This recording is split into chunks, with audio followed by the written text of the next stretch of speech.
चीर के सीना उम्मीद के बीज बोता हूँ, किसान का बेटा हूँ, कहाँ चैन से सोता हूँ। किसान साथियों, मैं हूँ कृष्णा पाटीदार और आपके अपने यूट्यूब चैनल वेदर पाटीदार परिवार में आप सभी किसान साथियों का बहुत बहुत स्वागत है। किसान साथियों, एक बात स्पष्टता से बता देता हूँ आप सभी किसान बंधुओं को कि मेरे यूट्यूब चैनल पर किसी प्रकार की कोई फ्रॉडगिरी जानकारी मुझे देना बिल्कुल भी पसंद नहीं है। जो वास्तविक जानकारी रहती है वही सभी जानकारी आप सभी के बीच में रखता हूँ। इसी बीच में आप सभी के लिए लेकर के आया हूँ 21 दफ्तरी चना। काफ़ी किसानों ने इसका नाम सुना ही होगा। आज इस वीडियो के अंदर आप सभी को दिखाने वाला हूं कि दफ्तरी 21 चना कितना बेस्ट चना है, कितना अधिक उत्पादन इसका देखने को मिलता है, कितनी बीज दर डलती है, कौन सी दवाई डलती है, कितने दिनों के अंतराल इसका जो पिलाने की जो अवधि रहती है, कितने समय के अंदर ये पक कर के आता है, इसी तमाम प्रकार की जानकारी आप सभी के बीच में रखने वाला हूं। किसान साथियों, मेरी ये सेवा आप सभी किसान बंधुओं को अगर पसंद आती है तो चैनल को सब्सक्राइब कर लीजिएगा और वीडियो को पसंद आए तो लाइक करके अन्य किसानों तक ये जानकारी पहुँचाइएगा। चलिए किसान बंधुओं, अब शुरुआत कर लेते हैं कि दफ्तरी 21 चना किस प्रकार से इसका पौधे का फुटाव रहता है। काफ़ी किसानों ने यूट्यूब पर देख रखा होगा कि चने के पौधे को उखाड़ करके इसे उल्टा पकड़ के दिखा रखा है कि काफ़ी अधिक फुटाव है। तो किसान बंधुओं, वो बात वास्तविकता में सत्य है। मैंने इस वर्ष इस नई वैरायटी का चयन किया है। काफ़ी किसान बंधु नई वैरायटी का चयन करने में विचार करते हैं क्योंकि हो सकता है साल बिगड़ जाए, उत्पादन नहीं देखने को मिलता है तो कहीं ना कहीं साल बजट जो है बिगड़ सकता है। तो आप सभी को संतुष्टजनक जानकारी देने के लिए इस वीडियो के अंदर आया हूं। तो चलिए अब शुरुआत करते हैं कि दफ्तरी 21 वैरायटी का चना किस प्रकार से रहता है, कौन सी दवाई रहती है, कौन सा समय अवधि के अंदर पककर तैयार होता है, कब कब पिलाना चाहिए, इसी तमाम प्रकार की जानकारी की शुरुआत करता हूँ। किसान साथियों, इस वर्ष मैंने नई वैरायटी का चना जो दफ्तरी रहता है इसका चयन किया है। वैसे तो इसकी बुवाई अक्टूबर के अंत में लगभग सभी किसान बंधु करते ही हैं, लेकिन उसके लिए कुछ विशेष बात का भी ध्यान रखना बहुत ज़रूरी रहता है।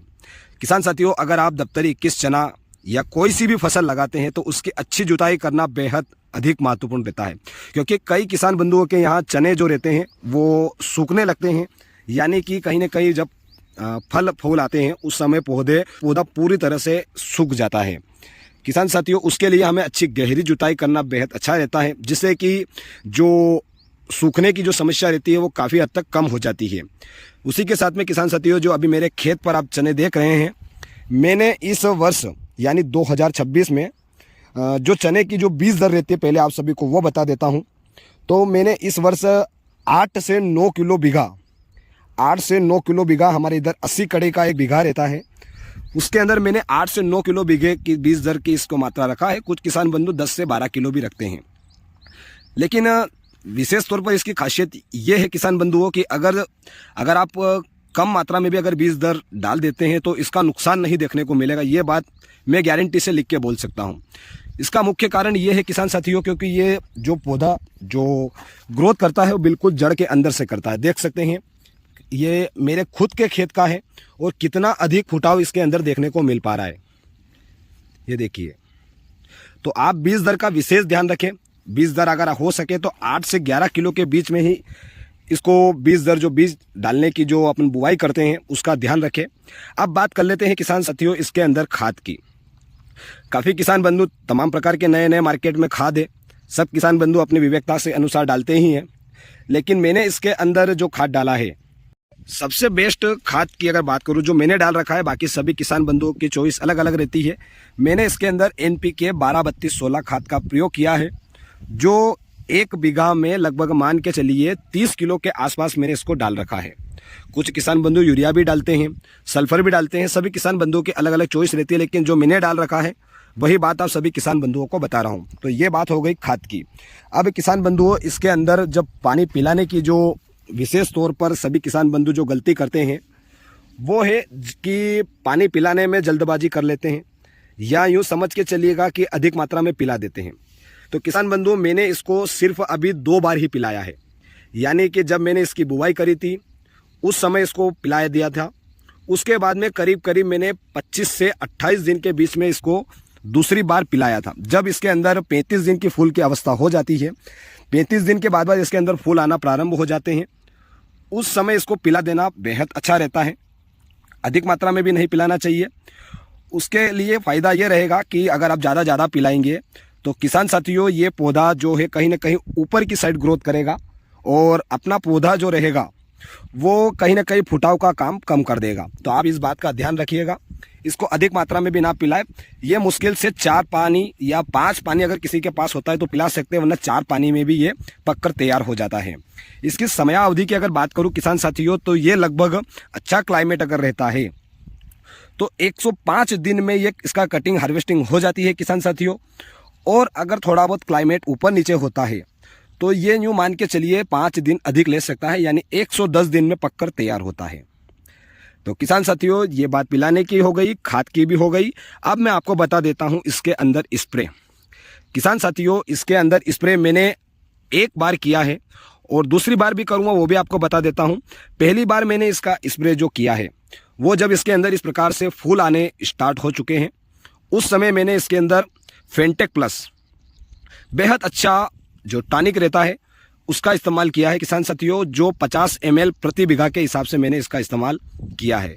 साथ में किसान साथियों, इल्लियों के लिए अगर बात कर सकता हूं तो मैंने इसके अंदर इमामेक्टिन का इस्तेमाल किया है, जो लगभग 70 ml प्रति बीघा के हिसाब से इसका इस्तेमाल किया है। लिक्विड वाली मैंने नहीं किया है, आप चाहे तो लिक्विड वाली भी कर सकते हैं। अगर आपके यहाँ ज़्यादा इल्लियों का प्रकोप देखने को मिले तो आप इल्लियों के लिए लिक्विड जो रहता है इमामेक्टिन, उसका भी इस्तेमाल कर सकते हैं, क्योंकि कम बजट में अच्छा रिजल्ट अपने को देखने को मिल सकता है।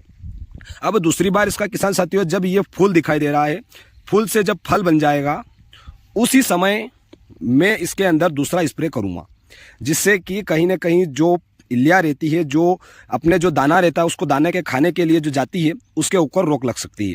तो उसके लिए भी मैं अगर इस्तेमाल करता हूं तो हो सकता है आप अपनी स्वेच्छा के अनुसार किसी का भी इस्तेमाल कर सकते हैं। मैं इसके अंदर अगर बात करूं इस्तेमाल करने की, जो इल्लियों के लिए रहेगा उसका, तो किसान साथियों इसके अंदर मैं दूसरी बार में अगर स्प्रे करूँगा तो वो है एम्प्लीगो। किसान साथियों, एक ही दवाई का दोबारा इस्तेमाल नहीं करना चाहिए, इससे कि रिजल्ट हमें कम देखने को मिलता है। इसलिए मैं दूसरी बार में एम्प्लीगो का चयन करना पसंद करूंगा। बाकी आप अपने इच्छा के अनुसार दूसरा भी ले सकते हैं, ऐसा कोई विशेष जरूरी नहीं है। और साथ में हम ले सकते हैं कोई सी कंपनी बेस्ट जो रहती है चिपको, जिससे कि दवाई का फैलाव अच्छा हो और लंबे समय तक दवाई टिकी रहे पौधे पर। किसान बंधु, एक बात का विशेष ध्यान रखिएगा कि जब फूल से फल बनने लगे उस समय हमें बिल्कुल भी नहीं पिलाना चाहिए। ये मेरा एक निजी सजेशन रहेगा, बाकी आप अपनी इच्छा के अनुसार, लेकिन मेरा 90% अनुभव तो यही कहता है कि दूसरी बार जब आप पिलाएं तो कहीं ना कहीं जब फूल से फल बने उस समय ना पिलाएं, उसके अंदर कुछ दाना आ जाए। 20% की अवस्था में जब उस दाना बन जाता है उस समय हमें दूसरी पानी को पिलाना चाहिए। एक पान जब फूल आते हैं उस समय, एक बार जब हम बोते हैं उस समय, और तीसरी बार जब हम फल से फूल बन जाते हैं, कुछ दाने हो जाते हैं 30% तक लगभग अनुमान, उस समय तक हमें इसको नहीं पिलाना है। जब दाने बन जाते हैं थोड़े थोड़े अंदर से, तो उस समय हमें पिला देना चाहिए, जिससे कि अच्छा दाना पक जाए। और उसी समय हमें स्प्रे भी कर देना चाहिए, जो कि मैं एम्प्लीगो का इस्तेमाल करने वाला हूँ। एक बात किसान साथियों, सबसे मुनाफाजनक कुछ किसान बंधु पशु भी रखते हैं, उनके लिए भी फायदेमंद चना इसलिए है क्योंकि इसका जो भूसा रहता है वो काफ़ी अधिक निकलता है, क्योंकि पौधे का जो फुटाव रहता है बहुत अधिक रहता है। आप सभी किसान बंधुओं ने कई यूट्यूब प्लेटफार्मों पर देखा भी होगा कि कुछ किसान बंधु उसको उल्टा करके दिखाते हैं कि इतना अधिक फुटाव है। वास्तविकता में वो सत्य है। उससे कि क्या है कि जो पौधे का जो ग्रोथ अच्छी रहती है तो कहीं ना कहीं भूसा भी अच्छा निकलता है। और किसान बंधु, क्या आप सभी किसान साथियों के द्वारा इसका कभी भी आपने इसकी बुआई करी है और कितना उत्पादन आपको देखने को मिला है? इसकी जानकारी आप अपने विवेकता के अनुसार बताएं, जो आपने लगा रखा है वास्तविकता में। और मेरी ये सेवा आप सभी को पसंद आई है नहीं, बताइएगा। अब बात कर लेते हैं किसान साथियों कि इसका उत्पादन कितना देखने को मिलता है। काफ़ी किसान बंधु तरह तरह के जो बताते रहते हैं कि हमारे खेत में इतना निकला है, हमारे यहाँ इतना निकला है, लेकिन एक उम्मीद है, मेरे खेत में अभी निकला नहीं है, लेकिन जहाँ तक मैंने सर्वे के अनुसार जहाँ से मैं बीज लेकर के आया हूँ, उसी किसान बंधु से मैंने पूछा है कि 1 बीघा का कितना निकल सकता है। तो उन किसान बंधुओं के द्वारा जो बताया गया है मुझे, वो आप सभी के बीच में बता रहा हूँ। मैं अपनी मन मर्जी से इसको जानकारी को साझा नहीं कर रहा हूँ।